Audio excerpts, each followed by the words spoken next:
Good morning, class. Today we will start our fourth chapter of geography. The name of the fourth chapter is agriculture. India is an agriculturally important country India जो है कृषि की दृष्टि से एक महत्वपूर्ण देश है। 2/3 of its population is engaged in agriculture activities.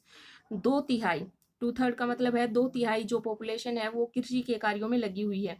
Agriculture is a primary activity. कृषि एक प्राथमिक क्रिया है।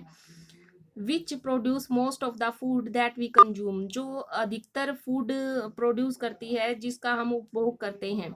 बिसाइड फूड ग्रेन्स के अलावा it also produce raw material for various industries. ये अलग अलग इंडस्ट्रीज के लिए विभिन्न इंडस्ट्रीज के लिए रॉ मटेरियल भी पैदा करते हैं। Can you name some industries based on agriculture raw material? क्या आप कृषिगत कच्चे माल पर आधारित कुछ उद्योगों के नाम बता सकते हो, कुछ इंडस्ट्रीज के नाम बता सकते हो? Moreover, some agriculture products like tea, coffee, spices, etc. are also exported. इसके अतिरिक्त जैसे कि चाय है, कॉफी है, मसाले हैं, इनका भी निर्यात किया जाता है। टाइप ऑफ फार्मिंग, कृषि के प्रकार। Agriculture is an age old economic activity in our country. कृषि हमारे देश का प्राचीनतम आर्थिक क्रिया है।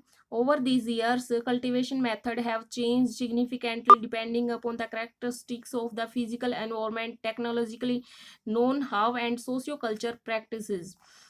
पिछले कई सालों के दौरान जो भौतिक पर्यावरण है, जो टेक्नोलॉजी है और जो हम बोल सकते हैं सोशियो कल्चर है, सामाजिक संस्कृति है, उसके रीति रिवाजों के अनुसार खेती करने की जो विधि है उसमें काफ़ी चेंज आए हैं।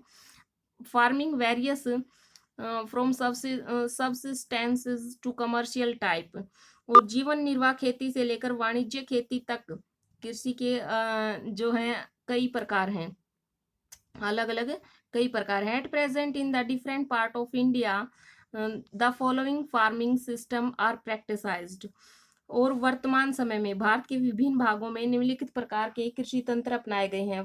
फर्स्ट है प्रीमिटिव सबसिस्टेंस फार्मिंग, प्रारंभिक जीवन निर्वाह कृषि।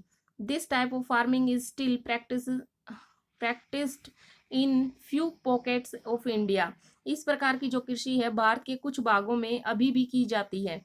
Primitive subsistence agriculture is practiced on small patches of land with the help of primitive tools like hoe, dao, and digging sticks and family community labor. प्रारंभिक जो जीवन निर्वाह कृषि है वो भूमि के एक छोटे टुकड़े पर ही आदिम कृषि के औजारों, जैसे कि पहले के जो पुराने औजार हैं उनके अनुसार किए जाते हैं, जैसे कि लकड़ी का हल है, डाव है, खुदाई करने वाली जो छड़ी है, और परिवार और समुदाय के लोग ही मिलकर उस पर खेती करते हैं। This type of farming depends upon the monsoon, और इस प्रकार की जो कृषि है वो मॉनसून पर निर्भर करती है। और नेचुरल जो फर्टिलिटी है सॉइल की उस पर, and the suitability of the other environment conditions to the crop grown, और जो अन्य फसल उगाने के लिए जो एनवायरमेंट है, जो उसकी एनवायरमेंट की जो अलग अलग कंडीशंस हैं उन पर ही निर्भर करती है। It is A slash and burn agriculture, ये एक हिंदी में इसको बोलते हैं स्लैश एंड बर्न को कर्तन दहन प्रणाली। क्या बोलते हैं? कर्तन दहन प्रणाली की कृषि है। Farmers clear a patch of land and produce cereals and other food crops to sustain their family. जो किसान हैं वो जमीन के एक टुकड़े को साफ करते हैं और उन पर अपने परिवार का पेट भरने के लिए, यानी कि अपने परिवार के ही भरण पोषण के लिए अनाज और अन्य जो चीजें हैं वो उगाते हैं। When the soil fertility decrease, जब सोइल फर्टिलिटी वहाँ कम हो जाती है, भूमि की जो उर्वरता है वो कम हो जाती है, तो the farmer shift and clear A fresh patch of land for cultivation, तो फार्मर दूसरी जगह जा करके एक दूसरी भूमि का टुकड़े को उसी तरीके से साफ करते हैं खेती करने के लिए। This type of shifting allows nature to replenish the fertility of the soil through natural process. और ये कह रहे हैं कि कृषि के जो ये एक प्रकार है कि एक जगह से जा करके दूसरी जगह पर खेती करना, ये प्राकृतिक प्रक्रियाओं द्वारा मिट्टी की जो उर्वरता शक्ति है उसकी बढ़ जाती है। और वो जो किसान हैं, जो फर्टिलिटी है और जो एक प्रकार की प्राकृतिक जो प्रक्रियाएं हैं उनका ही यूज इसमें करता है, स्थान यूज करके जब खेती करता है। तो land productivity is in this type of agriculture is low as the farmer does not use fertilisers और अदर मॉडर्न इनपुट्स। जो लैंड प्रोडक्टिविटी है वो कम हो जाती है इस प्रकार की खेती करने से, क्योंकि इसमें जो फार्मर है वो फर्टिलाइजर्स वगैरह यूज नहीं करते हैं। जो उर्वर शक्ति होती है भूमि की उसको बढ़ाने के लिए इसकी जो इसलिए इस भूमि की जो उत्पादकता होती है वो कम हो जाती है। It is known by different name in different part of the country. और देश के अलग अलग भागों में इस प्रकार की कृषि को अलग अलग नामों से जाना जाता है। Can you name some such type of farmings? क्या आप इसी प्रकार की जो खेती है उसके नामों को जानते हो? जैसे इट इज, इसी प्रकार की जो खेती है उसके बारे में जानते हो? It is jhuming in north eastern state like Assam, Meghalaya, Mizoram and Nagaland, pamlou in Manipur, dipa in Bastar district of Chhattisgarh and the Andaman and Nicobar island. उत्तर पूर्वी राज्य असम, मेघालय, मिजोरम और जो नागालैंड है उसमें इसे झूमिंग खेती बोला जाता है, झूम खेती कहा जाता है। और मणिपुर में पाम पामलू पामलू और छत्तीसगढ़ के जो बस्तर डिस्ट्रिक्ट है उसमें अंडमान और निकोबार द्वीप समूह में इसे दीपा नाम से जाना जाता है, jhuming. The slash and burn agriculture is known as milpa in Mexico and the central America. ये बताया गया है कि झूम जो खेती है वो कर्तन दहन प्रणाली की जो एक प्रकार स्लैश और बर्न नाम से जिसको हम जानते हैं उसको मैक्सिको और मध्य अमेरिका में मिल्पा नाम से बोला जाता है। और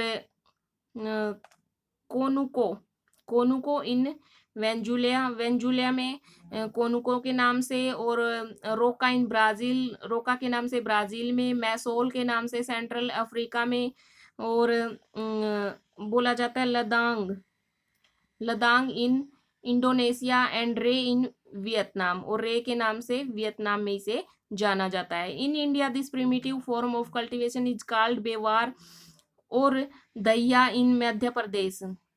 भारत में इस प्रकार की जो प्रारंभिक किस्म की खेती है उसको अनेक नामों से जाना जाता है। जैसे मध्य प्रदेश में तो इसे बेबर और दहिया नाम से, आंध्र प्रदेश में पामादाबी पामादाबी जो इसका नाम है वो बीच में रह गया, सॉरी, पोडू और पेंडा इन आंध्र प्रदेश, रामदाबी और कोमन और ब्रिंगा इन उड़ीसा। इस प्रकार से ये सारे नाम दिए गए हैं, आप अच्छे से इनको रिवाइज कर लेना। नेक्स्ट हमारा है intensive subsistence farming. Intensive subsistence farming, गहन जीविका कृषि। This type of farming is practiced in areas of the high population pressure on land. इस प्रकार की कृषि उन क्षेत्रों में की जाती है जहां भूमि पर जनसंख्या का दबाव अधिक हो, यानी कि भूमि कम है और जनसंख्या ज्यादा है, वहां इस प्रकार की खेती की जाती है। It is labour intensive farming. यह खेती ज्यादातर लेबर इस पर लगानी पड़ती है, यानी कि श्रम गहन खेती इसको हम बोल सकते हैं। Where high doses of the biochemical inputs and irrigation are used for the obtaining higher production। और इसमें बताया गया है कि जहाँ उत्पादन के लिए ज्यादातर जो जैव रासायनिक निवेश हैं उनका और सिंचाई का प्रयोग किया जाता है ताकि वो ज्यादा से ज्यादा प्रोडक्शन कर सकें, उन क्षेत्रों में की जाती है। Can you name some of the states of India where such farming is practised? क्या आप भारत के कुछ राज्यों के नाम बता सकते हैं जहाँ इस प्रकार की खेती की जाती है? Through the right of the inheritance leading to the division of the land among successive generations has rendered landholding size uneconomically uneconomical. The farmers continue to take maximum output from the limited land in the absence of the alternative source of livelihood। जो भूमि स्वामित्व है, भूस्वामित्व है, उस में विरासत के अधिकार के कारण जो पीढ़ी दर पीढ़ी जोतों का आकार छोटा और अलाभप्रद होता जा रहा है। जैसे कि जो भूमि है वो कम होती जा रही है, उसकी उर्वरता शक्ति कम होती जा रही है, प्रोडक्शन कम होती जा रही है, और किसान जो वैकल्पिक रोजगार उनके पास कोई नहीं है। इसलिए क्या है, ज़्यादातर उसी भूमि में ज़्यादा से ज़्यादा वो खेती करना चाहते हैं और ज़्यादा से ज़्यादा पैदावार प्रोडक्शन प्रोड्यूस करने की कोशिश वो करते हैं। Thus there is enormous pressure on the agriculture land, और इसीलिए कृषि भूमि पर बहुत अधिक दबाव है। यानी कि भूमि कम है और जनसंख्या ज्यादा है, उस पर काम करने वाले ज्यादा हैं और कम है, इसलिए प्रोडक्शन ज्यादा चाहते हैं वो। नेक्स्ट जो टॉपिक है हमारा ये है